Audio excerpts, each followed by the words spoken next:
হাদিসটা খুব ভালো করে শোনেন। রাসূলুল্লাহ সাল্লাল্লাহু আলাইহি ওয়াসাল্লাম বলেছেন, যখন আমার উম্মত এই 15টা পাপে লিপ্ত হবে, এই 15টা পাপে লিপ্ত হবে, তখন তাদের উপর আল্লাহর পক্ষ থেকে আযাব এবং গজব আসতে শুরু করবে।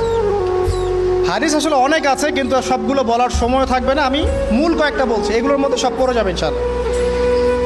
যখন আমার উম্মত এই 15টা কাজ করবে, তখন তাদের উপরে আল্লাহর পক্ষ থেকে আযাব এবং গজব অবধারিত আসবে।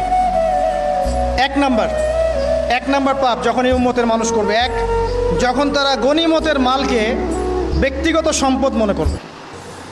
গনিমতের মাল বোঝেন? রাষ্ট্রীয় সম্পদ, পাবলিক প্রপার্টি, এটাকে যখন মানুষ ব্যক্তিগত সম্পদ মনে করে ব্যবহার করা শুরু করবে। এটা কি মিল পাওয়া যায়? আচ্ছা।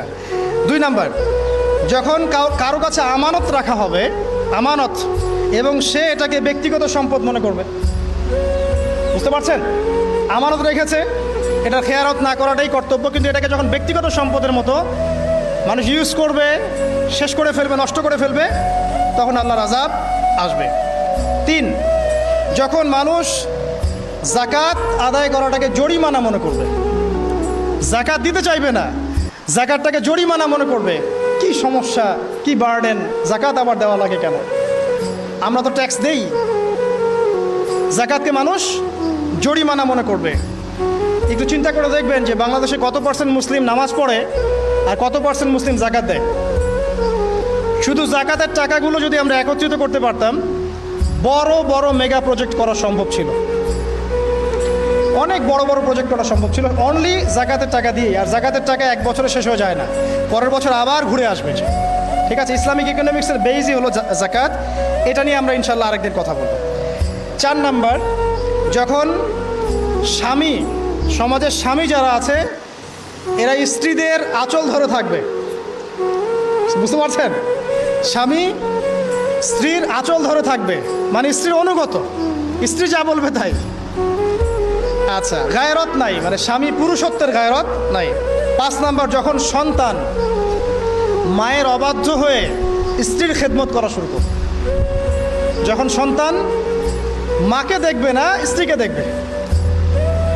পাচ্ছেন মিল সমাজে? আচ্ছা। 6 নাম্বার, যখন বাবার পরিবর্তে, পিতা, বাবার পরিবর্তে মানুষ বন্ধুদেরকে সম্মান করা শুরু করবে।